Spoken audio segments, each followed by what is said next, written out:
All right, Nuggets fans, welcome into Pickaxe and Roll, brought to you by our good friends over at BetOnline and SCL Mortgage. I am your host, Ryan Blackburn, at NBA Blackburn on Twitter, part of the Mile High Sports Podcast Network, and I'm here on this Monday morning to discuss the Denver Nuggets and Nikola Jokic, as they've been on a lot of days off, a few days off here for Denver.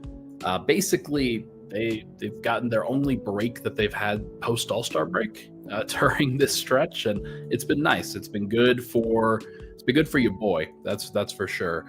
And I am very curious to see how they respond after a few days off, because pre-All-Star break they did not do well when they had a lot of time off.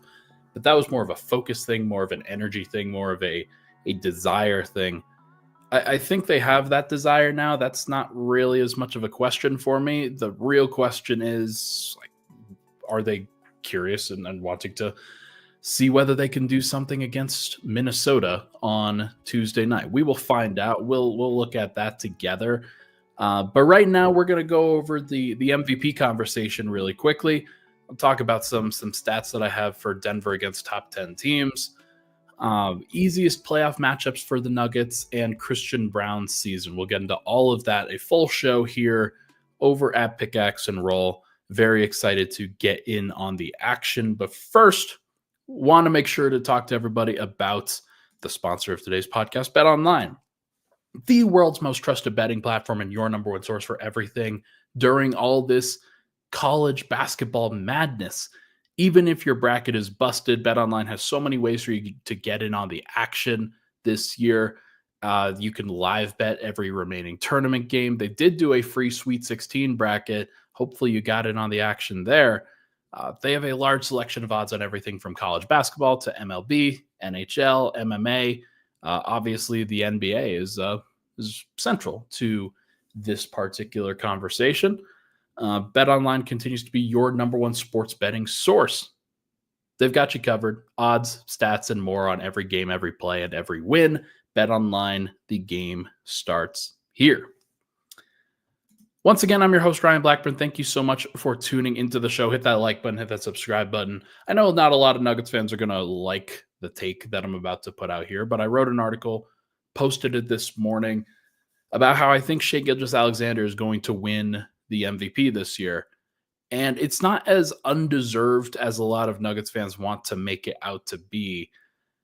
And that's an unpopular take, because I think a lot of Nuggets fans see Nikola Jokic, the best player in the world, clear best player in the world, as somebody who should win an MVP every single season, especially this year when the numbers that he has put up are ridiculous. He's going to average a triple-double. He's going to be the second player in NBA history, if he maintains his numbers, to go 55, 40, 80 on shooting splits. He has a career high in steals plus blocks at 2.5. Like, he has been pretty good, maybe not in the overall defensive impact, but certainly he's gotten a lot of steals. He has made sure to make himself viable on that end. And a lot of Denver's defensive issues are not his fault. They just aren't. It's about losing KCP. It's about the rest of Denver's rotation not necessarily holding up at times. But then at times I've also watched him. I've also commented on his defense before, and there's a reason why, like, other teams that have Denver's position in terms of not having a lot of perimeter defenders, like, they can make up for it, because some of those guys are, like, some of those centers in the middle of the floor are a little bit better than Jokic. But that shouldn't be his role. It shouldn't be his conversation. And it hasn't really been a big piece of the conversation in previous MVP years, except for the ones where Jokic has been a part of it, because everybody's like, oh, well, defense matters. Defense is a big deal in this conversation. But they only do that when the other guy that he's facing is a better defender. That's the only reason. It's not like with Luka, when Luka was a part of it, that wasn't a part of the conversation. Defense was certainly not a part of it. But with Embiid, that was. And it's funny, I went and looked at some numbers for this MVP race and came away with the distinct impression that Joel Embiid should never have been a part of the MVP race with Jokic. Shai should be, because he's actually been a better basketball player. But Embiid should not have been anywhere close to Jokic, especially in that 2022-23 season where Jokic's numbers were they far outstripped what Embiid was doing. And that was a consideration of voter fatigue, that one in particular. This one, I don't really feel that way. And the reason why, like I wrote a few things in the article that you should check out, milehighsports.com. The long and short of it is that the numbers that Shai has put up as an impact player have been just as good, if not better, than what Jokic has done. The counting stats are different. Like everybody knows Jokic's numbers. Shai's at about 33 points per game, 6 assists, 5 rebounds, and then 1.7 steals and 1 block per game. But he also shoots with incredible efficiency. He's at about 64 true shooting, which is tremendous. That's in the same general ballpark as Jokic's, despite the fact that Shai is taking a lot of very difficult shots. Now, Jokic is taking difficult shots, and the fact that he's taking as difficult shots as he is and still has the shooting efficiency that he does is extremely notable. And I think that you're going to clearly see that Jokic is the best offensive player in the NBA. That's never ever been a question mark. But in terms of the season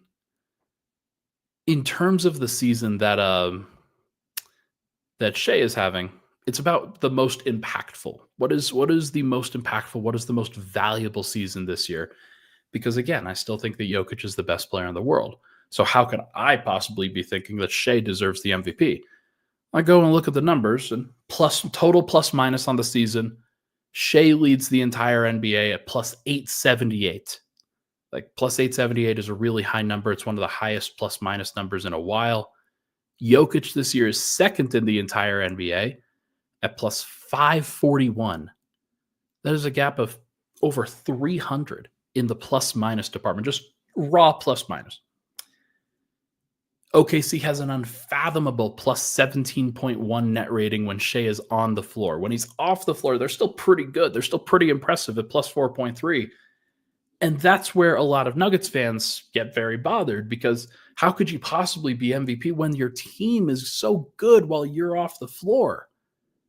The gap there is about plus 13.7, plus 13.8. The gap for Jokic between when he's on versus when he's off is plus 18.7. It's actually smaller than people remember, because when he's on the floor, Jokic plus 10.5 net rating. When he's off the floor, minus 8.2. And so the gap that people have talked about with Jokic, that he's so clearly the plus minus darling, he's the guy who has the most impact for his team. Those are true, but the gap there is so much smaller that to me it makes more sense to talk about what's going on when you're on the floor than when you are off the floor. Because especially the biggest reason for that is because the Thunder have better depth. They can replace Shai. They can replace because he's a guard. He's not in that difficult position that the Nuggets are in, where he's a point center. How are you going to replace a point center out there? It's very, very difficult. So I'm not surprised that Jokic is a higher number there. But the fact that Shai's is also very high is notable to me. The other factor is that when any other player on the Thunder, including Jalen Williams, including Chet Holmgren, including any of these guys, when any of those guys sit, they still have a double-digit positive plus minus net rating.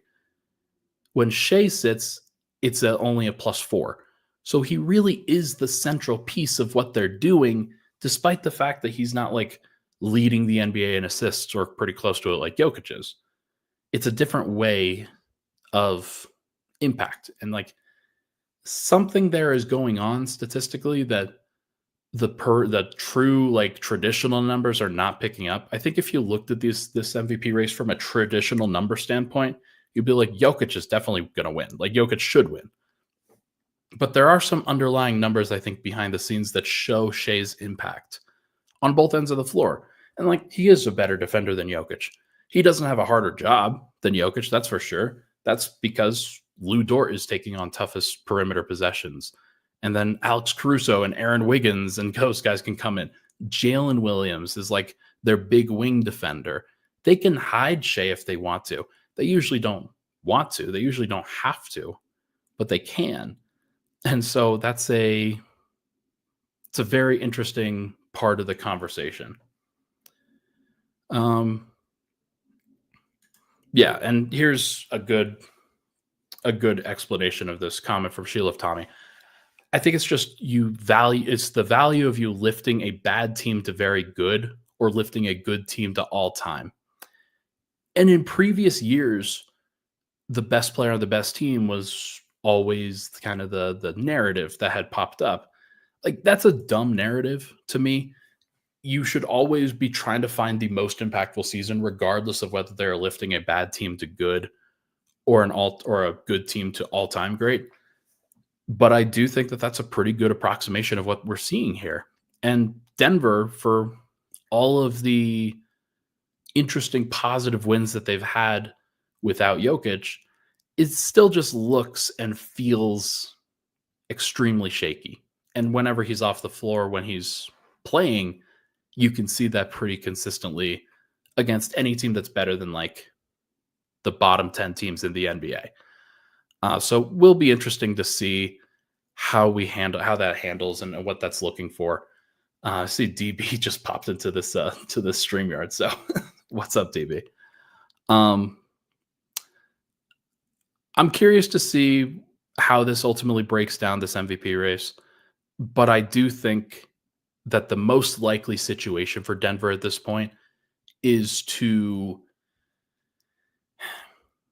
it's probably that this is going to be like a 75-25 win for Shai. Like 100 MVP voters get an opportunity every year. And I think that it's probably going to be about 75-25. I don't think it should be that much. Groupthink is going to have it be that much where everybody's going to come to the same conclusion that I have come to. But if you watch Jokic and you watch everything that he has done this year and the impact that he has had on the Nuggets and the kinds of crazy numbers that he can put up, but also just the moments that he has had, they've been crazier moments, that's for sure. Shai has had some crooked point totals that he's put up, that's for sure.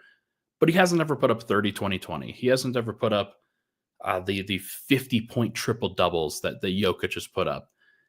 There's a difference there. Jokic has been in more clutch games, more clutch situations, and has handled that even better. So it just wouldn't surprise me if this is a little bit closer than maybe I'm pointing it out to be. But that's the thing, is that it should be close. This is something where Nuggets fans, you could be upset if Jokic doesn't win, but I just don't think you can be that mad because the numbers that Shai is putting up have been really, really, really impressive. Last thing, and I'm going to put this in here before we get out of here. I put together a little graphic last night, and it's in the article. These are top 2 MVP winners by advanced metrics in each of the past 5 seasons. Jokic has been there in all 5. And you can see that in each of those years, Jokic has been the leader in those advanced metrics on a pretty consistent basis, whether it's win shares, estimated plus minus, net rating, box plus minus, or LeBron. That's the metric that Krishna Narsu put out. That's pretty good at capturing, I think, both offensive and defensive impact. Jokic is clearly the leader in all of those. He was robbed in 2022-23. In 2023-24 last year, Shai actually edged him out in EPM, but Jokic won in every other category, although it was closer in some matters than when it was Embiid. This year, kind of looks like SGA can and should like have a case in some of this stuff. Like he's played a few more games. He's been more individually like impactful in the EPM metrics. His team is winning more. And even box plus minus. Look at the box plus minus numbers for every other MVP finisher that's not Jokic. SGA has actually like been so much closer in that one, which I think really double counts what Jokic is doing as a passer. And SGA is right there. And then the LeBron, like that 6.78 is the second highest number in the last 5 years. Jokic's 2022 actually underrated by a lot of people in some ways. He was super impactful that year. But this year, it wouldn't surprise me if it should go to Shai. Not that it will. Not that like I want it to or anything like that. Like Jokic has impacted my job in a lot of ways. But I think that it's reasonable for people to vote for Shai. This isn't something where this isn't a travesty. This isn't voter fatigue. This isn't like I don't know. This is not those excuses. This is something different. This is just another player playing really, really well. And that's fine. All right. Let's take a break. When we come back, we are going to chat about let's chat about the Nuggets being iffy versus these top 10 teams still. And then we'll get into some of these other conversation points when we come back here on Pickaxe and Roll.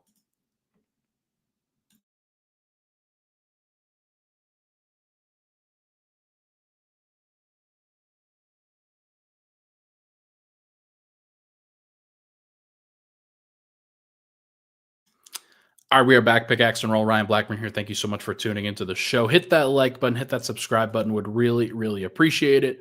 Really quickly, this podcast, as you know, it's brought to you by our good friends over at SCL Mortgage, who do a great job for you if you're looking for a mortgage, if you're looking for a second loan, if you're looking for anything kind of money related that you believe that a mortgage company could help out with.